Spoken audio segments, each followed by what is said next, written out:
Maen nhw'n dweud fod pob stori dda yn dilyn yr un templed, a mae'n mynd rhywbeth fel hyn.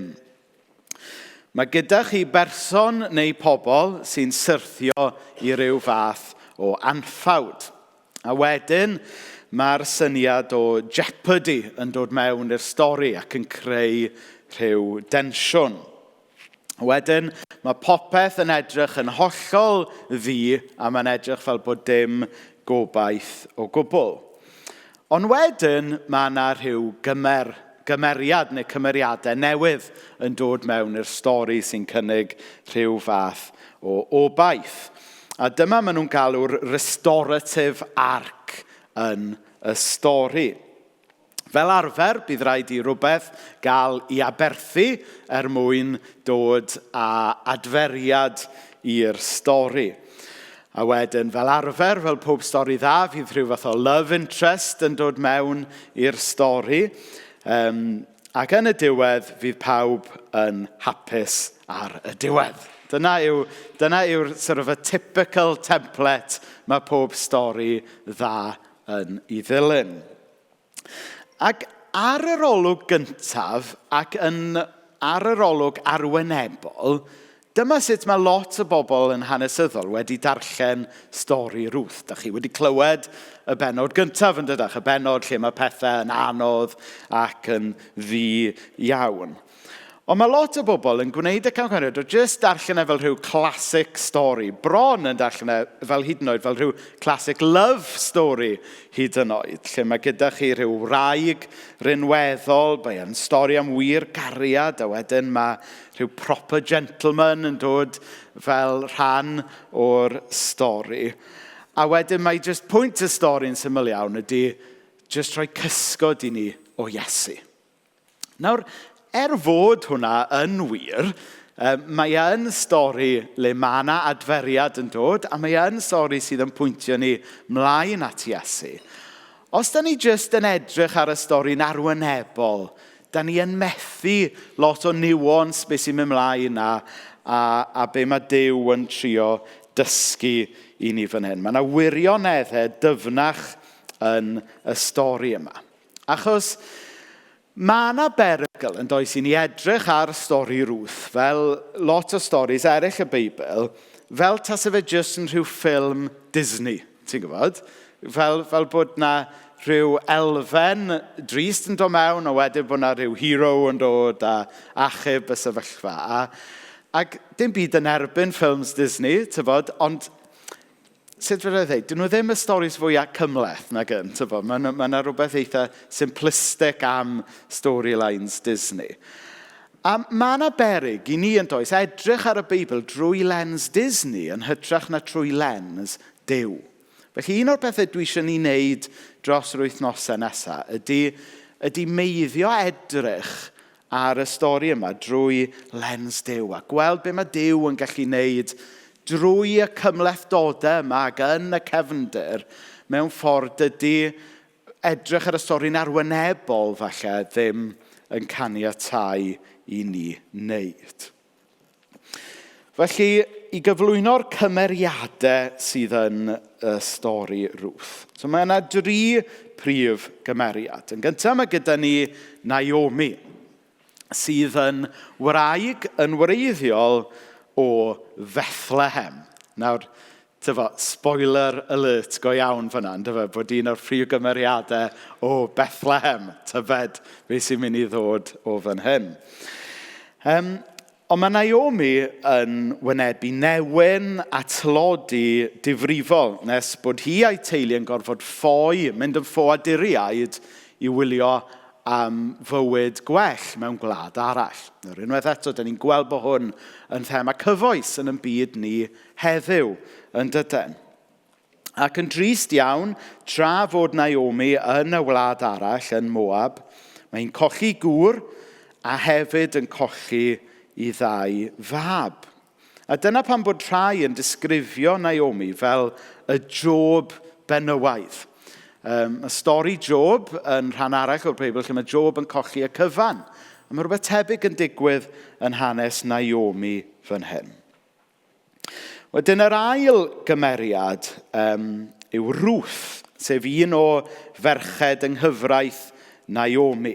A mae hi hefyd, wrth gwrs, yn weddw, achos bod hi wedi colli ei gŵr, sef un o feibion Naomi. Dyle fi wedi dod ar rhyw family tree i ddangos i chi sut maen nhw gyd yn perthyn. A mae Ruth, bod hi yn Foabes, ddim yn dod o Bethlehem yn wreiddiol, mae hi'n sticio gyda Naomi trwy y cyfan. Mae hi'n gadael ei gwlad a'i phobl, a'i teulu hun, ac yn mynd gyda Naomi i Bethlehem, a drwy hynna'n rhan o beth o'n i'n dweud oedd y restorative arc yn y stori. A wedyn, mae gyda ni Boaz. Ac un o'r pethau fi'n hoffi am hwn yw, chymryd mewn lot o stories a ffilms, mae gyda chi token dynes, ond yn stori Ruth, mae gyda chi token dyn. So dwi'n licio sut mae hwnna'n rhyw inverted ar syniad o byd o be di stori. So mae gyda ni Boaz y token dyn. Dyn cyfoethog yn dirfeddianwr, a mi oedd e'n perthyn hefyd i Naomi a Ruth. A dyn yn y diwedd gymerodd Ruth yn wraig iddo fe. A drwy hynna sicrhau fod Ruth a Naomi gyda etifedd eto ac yn gallu bod yn ddiogel. Nawr, fod cyd-destun y cymeriadau yma'n wahanol iawn i'n cyd-destun ni, Dwi'n gobeithio dros yr wythnos nesaf, gallwn ni gyd i ryw raddau uniaethu gyda rhai o'r cymeriadau yma.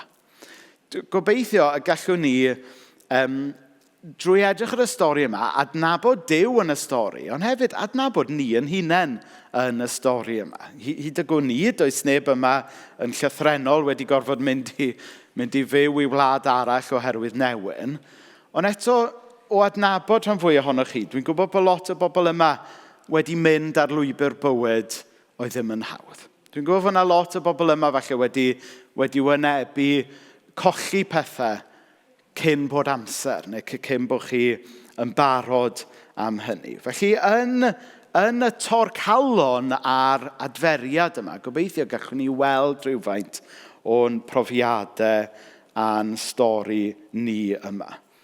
Ac yn fwyaf pwysig, fel o'n i'n dweud, gobeithio allwn ni weld Duw yn y stori yma.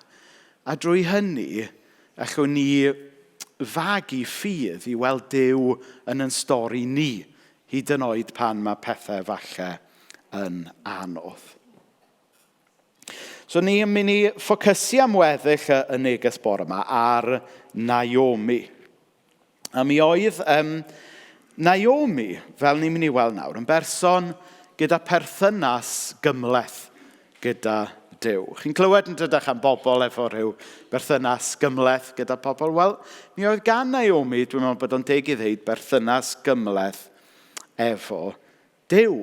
Fel o'n i'n dweud, mae lot yn gweld Naomi fel y Job benywaidd. Rhywun oedd wedi colli y cyfan, wedi colli ei phlant, wedi colli ei statws, ei cyfoeth, unrhyw ffordd gyda hi gynnal ei hun. Yn debyg iawn i Job. Oedd Job wedi colli blant, colli weision, colli anifeiliaid, ac yn y diwedd wedi colli ei holl deulu. A Naomi'r un peth wedi colli y cyfan. Ond mae yna un gwahaniaeth pwysig rhwng Job a Naomi, sef fod Naomi yn ddynes. A mi oedd hi wedi colli y cyfan mewn cymdeithas oedd ddim yn rhoi unrhyw statws na help i ddynes oedd heb ŵr neu meibion.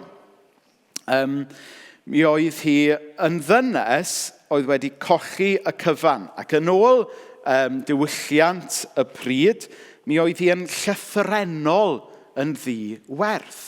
Mi oedd dim unrhyw ffordd gyda hi o falu ar ôl ei hun, oedd hi wedi colli urddas, ond oedd hi hefyd wedi colli unrhyw fath o statws cyfreithiol. Achos mi oedd cymdeithas ar y pryd yn gyfieithas patriarchaidd iawn, ac felly, i ni'n gallu dychmygu, neu gallu dechrau dychmygu falle, yr argyfwng difrifol yma oedd Naomi wedi ffeindio ei hun ynddo fe.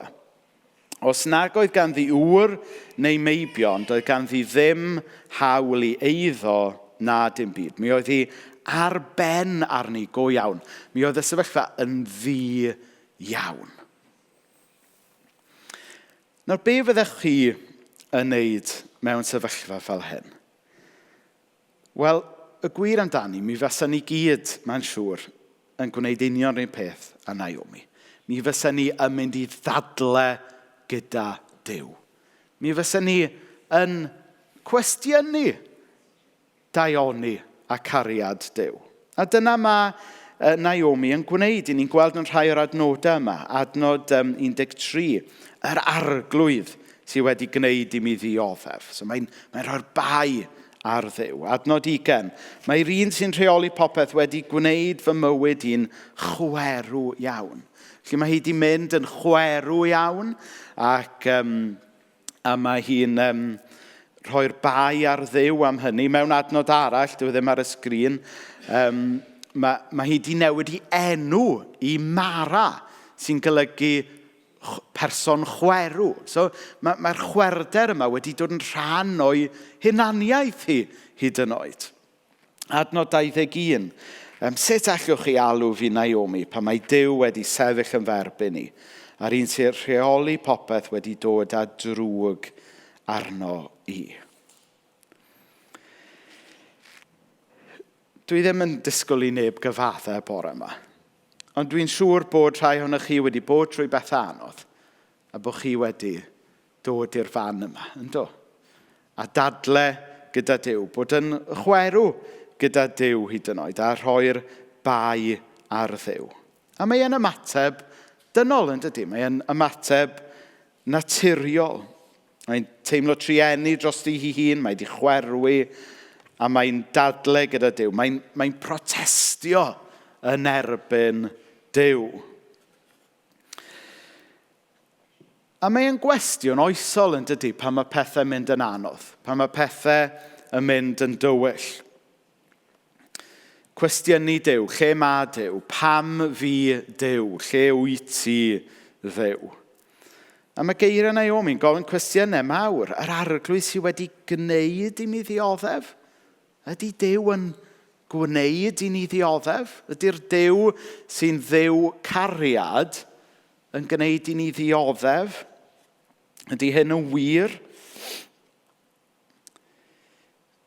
Mae Naomi yn credu mae Duw sy'n gwneud iddi ddioddef. Ond dwi am awgrymu, mae nid diwinyddiaeth cywir o'r rheidrwydd sydd gan Naomi fan hyn, ond ymateb naturiol greddfol, mynegiant o'r profiad dynol.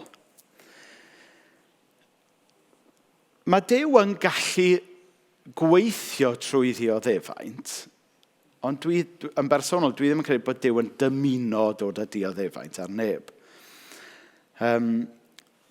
Da ni'n byw mewn byd wedi torri yn dydan. Da ni'n byw mewn byd toredig. A da ni gyd yn victims o'r byd toredig yma. Mae yna ddirgelwch i hyn. Da ni ddim yn deall bob tro na dan. Pam bod pethau anodd a drwg yn digwydd yn y byd yma pan da ni'n credu mewn Duw o gariad. Ond eto mae stori Ruth fel sawl stori yn y Beibl yn gwahodd ni i drystio yn Duw hyd yn oed pan mae pethau yn anodd. A dwi'n gweld gwynebau serious iawn ymlaen i bore yma. Sori, dwi hwn ddim yn bregaeth gyda lot o laughs. Ond mae hwn yn neges sy'n bwysig bod ni'n edrych arno o bryd i'w gilydd, yn dydy? Da ni yn byw mewn byd anodd. Da ni'n byw mewn byd sydd wedi torri. A da ni gyd wedi gofyn y cwestiwn weithiau yn dydan. Lle mae Duw yng nghanol y dioddefaint yma? Wrth baratoi, o'n i'n edrych ar yr llyfr yma gan Carolyn Custis James. A mae hi'n dweud fel hyn. Framing the book of Ruth as a Job story brings this ancient narrative into the 21st century. Suddenly, this is a story about the real world in which we live, where trouble often strikes unexpectedly, and the God who has the power to prevent our sorrows doesn't stop it. Naomi is voicing questions that come to us all. Suddenly, her story and her questions belong to us too. We have a stake in how the book of Ruth plays out. Nawr, un o'r ffyrdd nes i feddwl amdano fe ydy, pwy sy'n hoffi, gynnau stori bach fwy ysgafn i chi nawr i helpu ni feddwl am hwn. Pwy sy'n hoffi gwylio rhaglen Grand Designs ar teledu? Na ni, chydig o fans o Grand Designs yma. Ac i chi sy'n gyfarwydd efo'r rhaglen, mae o ar Channel 4, fi'n meddwl. A basically, pobl efo gormod o arian, mwy o arian nag o sens, yn trio adeiladu dream house neu adfer, rhyw hen adfail neu rhywbeth. A wedyn mae'r rhaglen yn dilyn yr holl broses. Ac yn aml iawn, mae enw'r rhaglen yw Grand Designs. Ac yn aml iawn, trwy rhan fwyaf o'r rhaglen, dyw e ddim yn ymddangos fel bod yna design o gwbl, heb sôn am fod yna grand design. A mae pethau yn mynd yn anghywir, maen nhw'n rhedeg allan o bres, mae'r tywydd yn ei herbyn nhw, a dyw e ddim yn edrych fel bod unrhyw obaith iddyn nhw gyflawni y gwaith.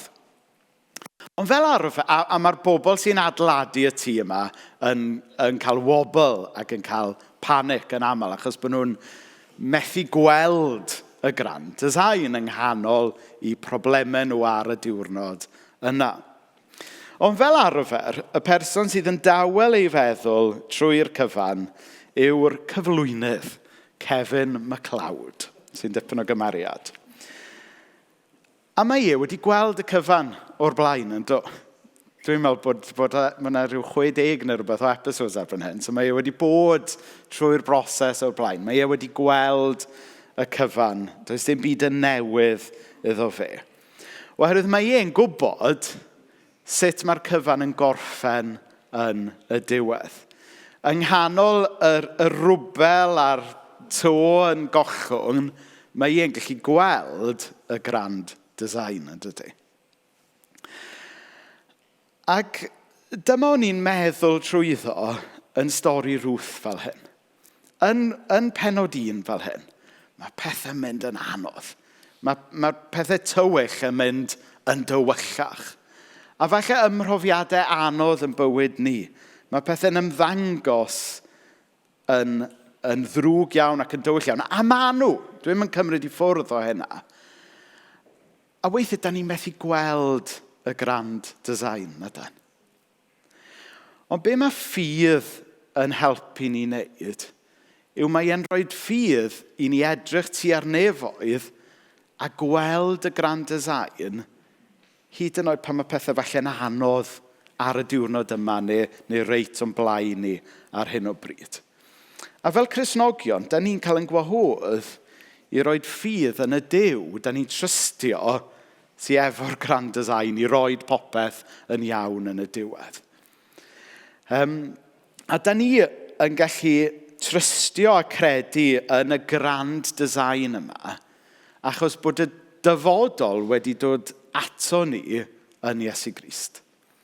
Ac yn atgyfodiad Iesu Grist, lle mae Duw yn trechu hyd yn oed marwolaeth, da ni'n gweld sut mae'r cynllun dod at ei gilydd yn y diwedd.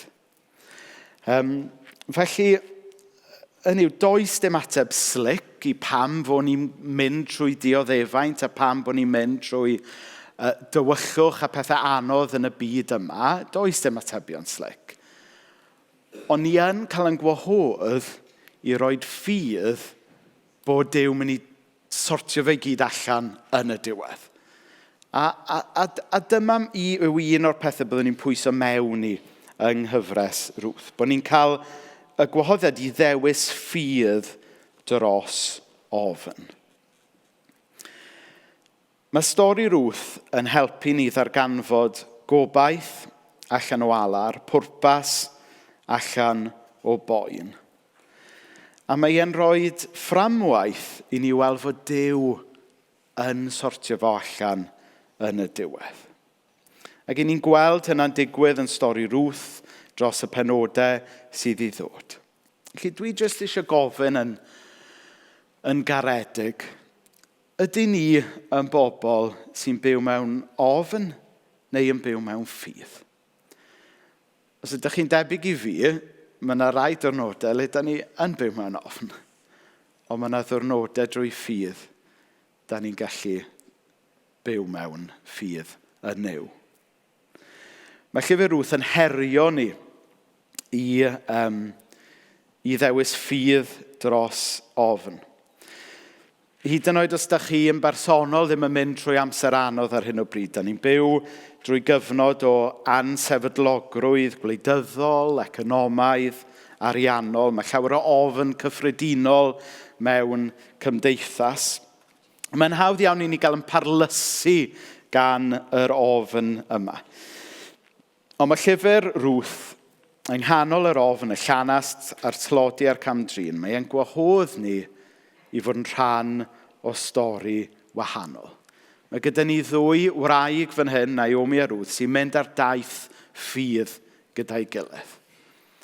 A rhan o daith ffydd yw mentro cychwyn ar y daith, hyd yn oed pan i chi ddim yn siŵr lle mae fy mynd. A hyd yn oed pan da chi felly ddim yn gweld y diwedd eto. A dyma yw'r gwahoddiad i chi. A dwi jyst yn sydyn iawn mynd i ddeitha chi sut mae stori yma'n gorffen. Jyst er mwyn rhoi chydig o obaith i chi ar y diwedd. Mae'r teulu yma yn cyrraedd nôl i Bethlehem yn y diwedd.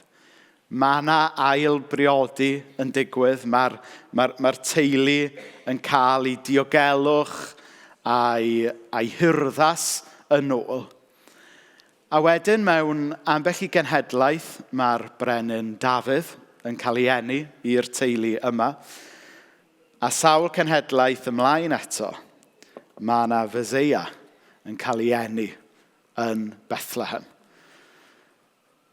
Oherwydd, ond mae'n dechrau fan hyn yn Ruth 1, yn y tywyllwch yma, yn y teulu yma sy'n wynebu y caledu a'r torcalon enfawr. Ond mae'n gorffen gyda gwaredwr y byd yn cael ei eni yn arglwydd ac yn obaith i chi a fi. Mae hwn yn dangos fod Duw yn gallu troi y stori fwy a tywyll yn oleuni. A mae e'n dangos, fel mae Ioan 1 yn dweutho ni, fod y goleuni wedi dod i'r tywyllwch ac nid yw'r tywyllwch wedi ei drechu ef. Amen. Dwi'n mynd i wahodd y band i ddod fyny nawr, a maen nhw'n mynd i ddechrau chwarae rhywbeth tawel yn y cefndir, a wedyn na'i yn harwain ni mewn gweddi wrth bod ni yn mynd at ffwrdd y cymen. Gawn ni blygu pen mewn gweddi.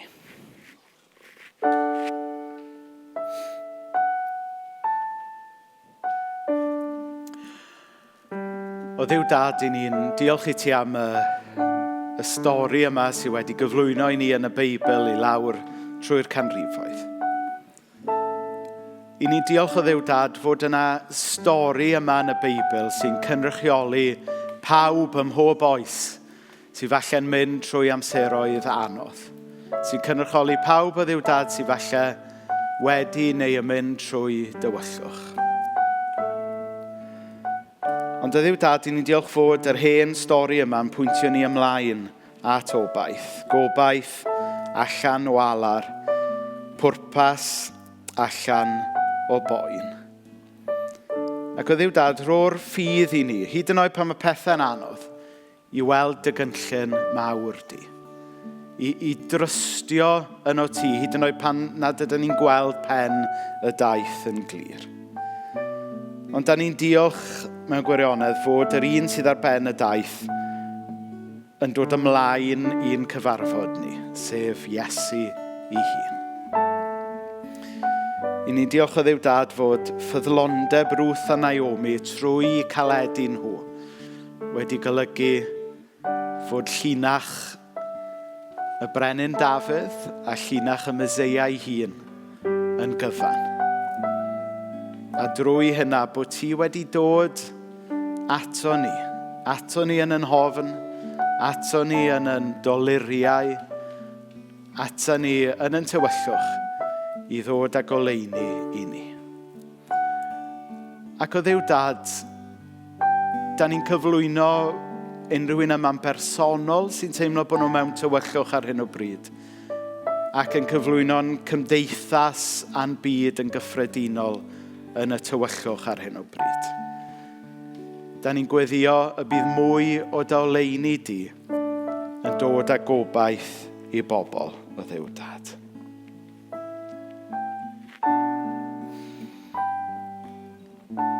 Ac felly o Dduw Dad, da ni'n troi at fwrdd y cymun. Da ni'n cyffesu o Dduw Dad fod rhyw gymaint o dywyllwch y byd yn dod oherwydd yn gwrthryfel ni o Dduw Dad, oherwydd yn pechod ni. Felly da ni yn cyfaddau, yn cyffesu ac yn edfarhau yn pechodau o'r newydd o dyflaen di bore yma. Da ni'n wir ddrwg am yn pechodau, ond yn diolch am y maddeuant sydd i ni drwy aberth Iesu ar y groes. Da ni'n diolch mai y prawf sydd o dy gariad tuag ato ni yw bod ti wedi'n caru ni pan oedden ni dal yn bechaduriaid. Mwy ti wedi dangos cariad i fyd oedd dal mewn tywyllwch. Ac felly mae yna wahoddiad i ni at fwrdd yr arglwydd. Dyma fwrdd Duw, nid bwrdd yr eglwys. Mae wedi baratoi ar gyfer y rhai sydd yn caru Duw a rhai sydd eisiau caru Duw yn fwy. Felly dewch, chi sy'n gadarn eich ffydd a chi sydd yn amau weithiau. Chi sydd yma'n aml a chi sy'n newydd. Chi sydd wedi ceisio dilyn a chi sydd wedi methu. Dewch, nid am yn bod ni yn eich gwahodd, ond oherwydd mae Duw sy'n gwneud. Ac ewyllus Duw yw y bydd pawb sydd yn ei geisio yn ei gyfarfod yma heddiw.